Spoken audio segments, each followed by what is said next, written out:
The law is really so restrictive because it's an attempt to get the Supreme Court to fully overrule Roe v. Wade, which provides a federal right to abortion in the United States. And this is just one of many laws that have been working their way up to the Supreme Court by anti-abortion activists who have been emboldened by the Trump appointees to the court. Yeah. The Supreme Court on this occasion, though, chose not to get involved. Why? Well, I think the writing's on the wall that they are not going to be supportive of abortion rights. Procedurally, this case has been very unusual, but at the heart of the issue, it's really sort of the same old about trying to restrict access to abortion, trying to control how women make these decisions about whether and when to become pregnant and to have a family, and to really make some of the most fundamental human rights-based choices in their lives. Yeah. And it is the first ban, isn't it, of its kind since Roe v. Wade was finalised in 1973? Well, there have been a lot of bans and different kind of ways of really limiting and making abortion access completely out of women's hands. But this is the first time for a few days last week where the abortion was absolutely not available anywhere in the United States. And that was because the Supreme Court had refused to take action and instead said, well, we don't know if this law is going to be constitutional or not. And they erred on the side of harm of women in Texas. And they really had a very chilling effect, not only on people who are seeking abortions, but those who might help them, whether medical providers, family, friends, even anybody who would give them a lift to the clinic.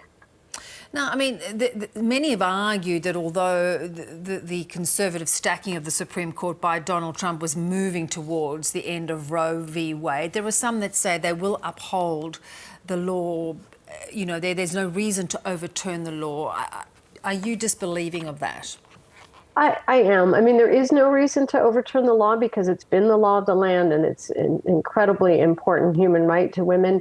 But the writing's been on the wall, and I think Americans have really been in denial, not only about whether the Supreme Court will overturn Roe, but really about the state of access in this country. Because since Planned Parenthood versus Casey came down from the U.S. Supreme Court in 1992, there have been such exceptions carved away, waiting periods imposed, limitations on teens who need abortion services, and really the disproportionate impact that a lot of these restrictions have had on women of color in the U.S. has been something that many of us in the field have been aware of, but the sort of shell of Roe v. Wade has stood enough that I think people haven't realized what dire straits we were already in this country. Yeah. And if Roe v. Wade goes, is that the end of any state rights to legislate for women to continue to get abortions?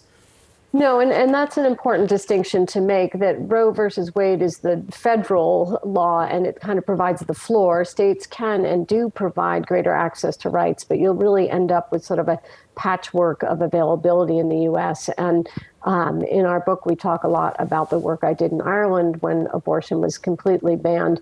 And the reality is that when abortion is made illegal, it doesn't go away, it goes underground. And so women will be forced to travel, women will be forced to self-induce abortion, through medication abortion, which can be fairly safe.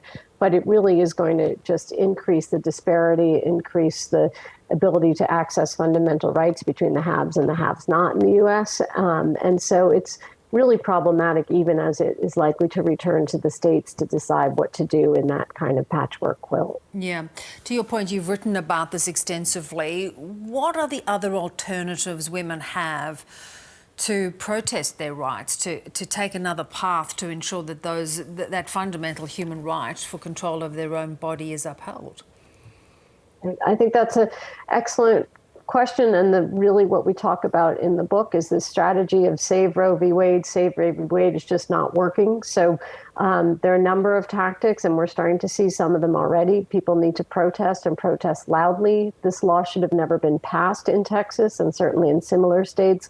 So we need to hold accountable our elected officials, and we do that by protesting in the street, by getting active at the ballot box, and by really looking at what we can do to advance rights in the states, not just to abortion, but to have a child in safety. And the U.S.'s maternal mortality rate is horrific, particularly for Black women in major cities.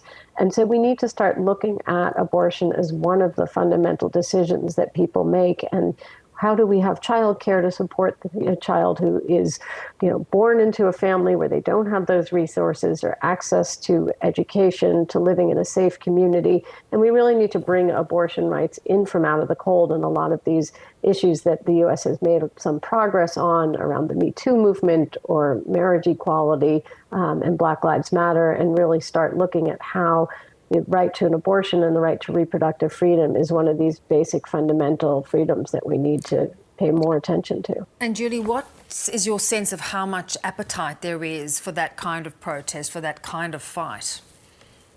I think we've seen a lot more just even in reaction to what Texas has done. I think we're going to see more and more of that. I've had a lot of people come to me and say, well, what can I do?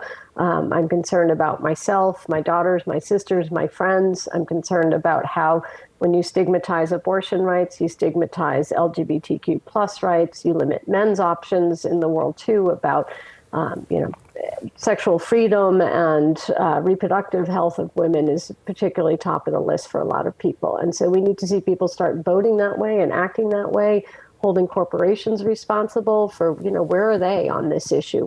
We're seeing a lot of American corporations step up around speaking out on voting rights. We need that to happen around reproductive freedom. And so there's a lot of different pathways and outlets. That was really what inspired my co-author and I to write this book, is that we've got to look for something other than banging our heads against the U.S. Supreme Court's marble walls and really look at the fundamental human rights at issue. Yeah, because that battle, as you say, seems to be really on its way to being lost. I really appreciate your experience on this matter. Thanks, Julie. Thank you.